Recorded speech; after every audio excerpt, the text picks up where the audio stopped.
فاكرين فيلم كار لما محمد سعد لابس دور واحدة ست وكان ماشي يقول أنام معاكو أنام معاكو؟ هو بالظبط اللي حصل في الواقع، بس المرة دي مش في السينما، جا فيلم لايف على السوشيال ميديا بطولة البلوجر ياسمين اللي طلعت في الحقيقة محمود. أيوة يا جماعة، محمود ده كان عايش وسطنا في دور بنت محترفة، شعر طويل، ميك اب فاخر، ضحكة ناعمة، وحتى طريقة الكلام، لدرجة انك لو شفته هتحلف انه بنت وتيجي تسجد شكر على جماله.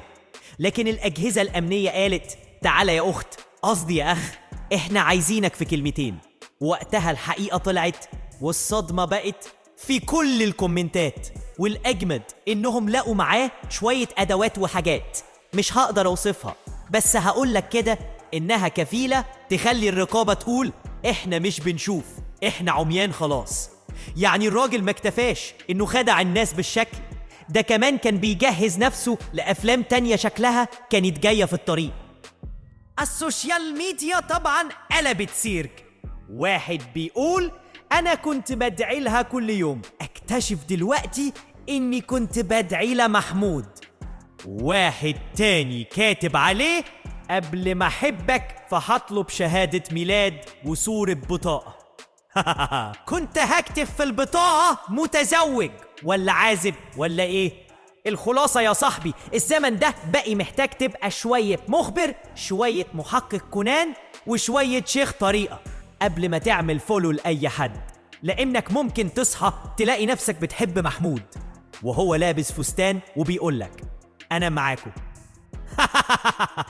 يعني يا جماعة محمود قعد على التيك توك عمل نفسه ياسمين، يلم المتابعين ويكسب فلوس، والناس بتتفاعل من قلبها، وهو قاعد مبسوط في بيته بيشرب شاي وبيعد الفلوس. بيقول لك واحد كان بيحبه وكل يوم يبعت له أو ليها بقى حسب ما كان فاكر.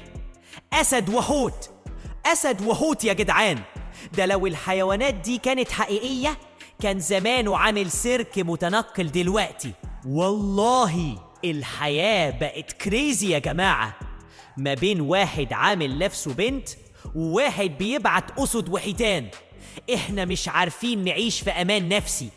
لو عجبك طريقة عرض الخبر اديني لايك وكومنت واشترك بسرعة عشان أقولك على اسم البلوجر اللي جاي واللي شكلها شكله.